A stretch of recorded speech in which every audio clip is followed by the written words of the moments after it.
बिस्मिल्लाहिर्रहमानिर्रहीम। अस्सलाम वालेकुम दोस्तों, आज के इस वीडियो लेक्चर में हमने जो टॉपिक डिस्कस करना है वो हमारे पास है electric field due to the charge disc. अब हमने यहाँ पे इलेक्ट्रिक फील्ड फाइंड करना है। एक जो हमारे पास डिस्क है उसके ऊपर जो चार्ज है वो डिस्ट्रीब्यूट हुए हैं और उस पर हमने टोटल इलेक्ट्रिक फील्ड की वैल्यू को क्या करना है, कैलकुलेट करना है। तो स्टार्ट करते हैं। सबसे पहले देखें, सबसे पहले आपने एक डिस्क लेनी है। Consider a plastic circular disc of radius R. अब इसका रेडियस क्या है, कैपिटल आर है। Having a uniform surface charge density. अब उसकी सरफेस चार्ज डेंसिटी हमारे पास क्या है, सिग्मा है। चार्ज सरफेस चार्ज डेंसिटी होती बेसिकली क्या है, charge per unit area. Surface charge density क्या होती है, charge per unit area on इस अपर सरफेस।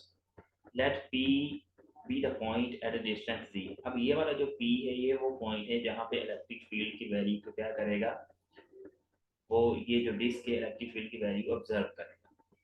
तो ये इसका जो डिस्टेंस है ओरिजिन से लेकर मिड पॉइंट से लेकर यहाँ तक जो उसका डिस्टेंस है वो उसको हम जी के साथ डोनेट करते हैं। From the disc among its axis where we have to determine electric field, जहाँ पर हमने इलेक्ट्रिक फील्ड फाइंड करनी है। Divide the disc into considering flat ring.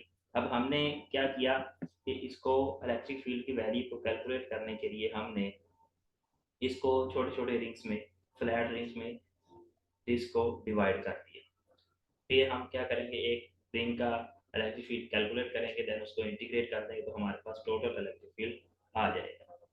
Then है हमारे पास of which the radius R of the radial with dr, then area of the ring। अब सबसे पहला स्टेप क्या है, सबसे पहले आपने देखना है area of the ring. Area of the ring का फार्मूला हमारे पास क्या होता है, सर्कमफ्रेंस इनटू विड्थ। अब सर्कमफ्रेंस क्या होता है, 2 पाई आर, और विड्थ क्या है हमारे पास, डी आर। डी आर हमारे पास क्या है, ये वाली जो विड्थ है, ये वाली जो विड्थ है उसको हमने डी आर का नाम दिया है। नेक्स्ट देखें हमारे पास क्या है, अब एरिया ऑफ द रिंग को किसके साथ यूनिट करेंगे, डी ए। डी ए की वैल्यू क्या आ गई, 2 पाई आर इंटू डी आर। अब charge on the ring, charge on the ring D Q किसके बराबर होता है, सिग्मा इंटू डी ए। ये कैसे आया, जैसा कि आप जानते हैं सिग्मा किसके बराबर होता है, चार्ज पर यूनिट एरिया, यानी कि D Q by D A. यहाँ से अगर डी क्यू की वैल्यू निकालें तो हमारे पास क्या आ जाएगा, सिग्मा इंटू डी ए आ जाएगा। देन हमारे पास क्या है, अब if A is the distance. अब ए हमारे पास क्या है, डिस्टेंस है। यहाँ पर आपने एक और करना है, सिग्मा इंटू डी ए की वैल्यू पुट कर देंगे जो कि ऊपर हमने निकाली थी। Then A is the distance of the P from the boundary of the ring. अब ए कौन सा डिस्टेंस है, एक दफा डायग्राम को देखें। ये वाला जो डिस्टेंस है, ये वाला जो डिस्टेंस है, ये इसको हम किसके साथ यूनिट करते हैं, ए के साथ।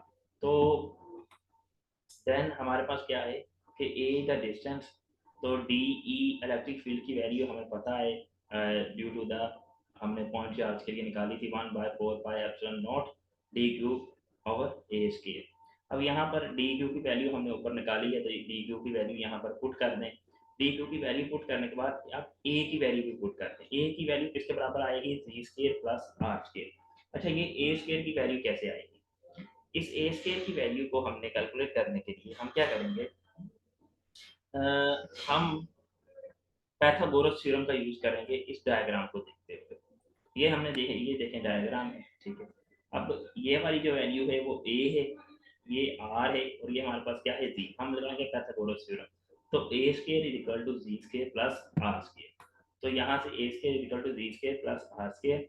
अब हमने क्या किया है कि जो इलेक्ट्रिक फील्ड के कंपोनेंट्स है उसको दो हिस्सों में चेंज कर दिया है, उसको दो कंपोनेंट्स में रिजोल्व कर दिया है। एक है हमारे पास डी ई कोस थीटा और दूसरा हमारे पास क्या है, डी ई साइन थीटा। ये हमने लास्ट टाइम भी देखा था। अब चूंकि हमें पता है कि हमें डी ई साइन थीटा नहीं चाहिए, वो क्या कर, क्योंकि वो परपेंडिकुलर है इसलिए हमें डी ई साइन थीटा नहीं चाहिए। Considering opposite end of the diameter of the disc, then components of electric field D E sine theta वो क्या है, perpendicular to the Z axis है, और axis of the disc cancel each other, वो क्या करेंगे, कैंसिल कर देंगे। While the component of D E cos theta parallel to the axis of the disk from the both ends added up, then the resultant of electric field along z axis is given by, then सिर्फ जो हमारे पास electric field होगा वो क्या होगा, सिर्फ D E Z वो किसके बराबर होगा, डी ई कोस थीटा के। वैसे तो D E sine theta plus cos theta होता है, तो लेकिन साइन थीटा हमने कैंसिल कर दिया, वो खत्म हो गया। अब हमारे पास सिर्फ डी ई cos थीटा बचा। देन हमारे पास डी ई की वैल्यू यहाँ पर देखें, अगर डी ई की वैल्यू हमने पीछे कैलकुलेट की है, ये वाली जो वैल्यू है डी ई की ये वाली वैल्यू है, ये यहाँ पर पुट करेंगे और साथ में हम क्या करेंगे cos थीटा, साथ मल्टीप्लाई बाय cos थीटा कर देंगे।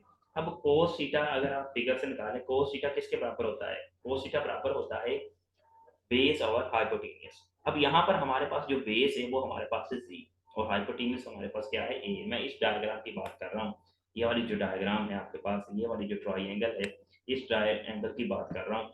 यहाँ पर देखें तो cos थीटा की वैल्यू किसके बराबर है, जी ओवर ए के, और ए की वैल्यू हमने पीछे कैलकुलेट की थी A square equal to G square plus R square. लेकिन अगर अकेले ए की वैल्यू कैलकुलेट करनी हो तो साथ क्या आ जाएगा, अंडर रूट आ जाएगा। तो हमारे पास ये cos थीटा की वैल्यू आ जाएगी। अब हमने क्या किया है, इस cos थीटा की वैल्यू को यहाँ पर पुट कर दिया। यहाँ पर जब वैल्यू को हमने पुट किया है, देन हमारे पास इसका देखें कुछ जो पाई है, पाई के साथ क्या हो जाएगा, कैंसल आउट हो जाएगा।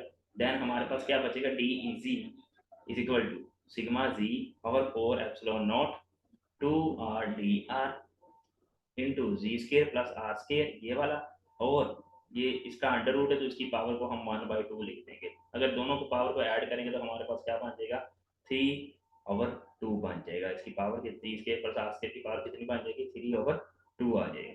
देन अब हमने क्या किया, अब हमने इसको इंटीग्रेट कर लेना है। हमने क्या कर लेना है, इसको इंटीग्रेट कर लेना है। इंटीग्रेट कैसे करना है, हमने जीरो से लेकर आर तक इसको इंटीग्रेट करना है। जब इधर इंटीग्रेट किया तो डेरिवेटिव इंटीग्रेट से क्या हो जाएगा, कैंसिल आउट हो जाएगा, तो यहाँ पर ई रह जाएगा और यहाँ पर sigma Z over 4 epsilon naught, ये हमारे पास क्या है, कांस्टेंट है, ये क्या आ जाएगा, बाहर आ जाएगा। जबकि जी स्केयर प्लस आर स्केयर, इसको जब ऊपर लेके जाएंगे तो इसकी पावर क्या बन जाएगी, -3/2, और इधर क्या बन जाएगा, 2r dr। अब देखें जी, अब आर के लिहाज से हम इसको कर रहे हैं इंटीग्रेट, तो आर स्केयर का डेरिवेटिव क्या होता है, 2r dr। तो डेरिवेटिव आगे मौजूद है तो हम क्या करेंगे, पावर में एक ऐड करेंगे और एक डिवाइडेड में भी ऐसे करेंगे, पावर में एक ऐड कर देंगे। अब देखें इसको मजीद सोल्व करते हैं, ये इंटीग्रेशन है, सिंपल है, आपने इसको सोल्व कर लेना है इंटीग्रेशन को। पावर में इसको क्या करना है, एक ऐड करना है और नीचे इसकी जो पावर होती है उसमें एक ऐड करते हैं, बाकी चीज़ें नहीं लिखते हैं। ये इंटीग्रेशन करने का तरीका है। खैर अब देखें हमारे पास नेक्स्ट क्या है, E ji equal to sigma Z और 4 epsilon naught Z square plus R square, इसकी पावर -3/2 प्लस 1 ओवर -3/2 प्लस 1। तो लिमिट है 0 से आर तक। अब जब इंटीग्रेट किया तो -3/2 प्लस 1 कितना बन जाएगा, -1/2, और ये भी यहाँ पे भी -1/2।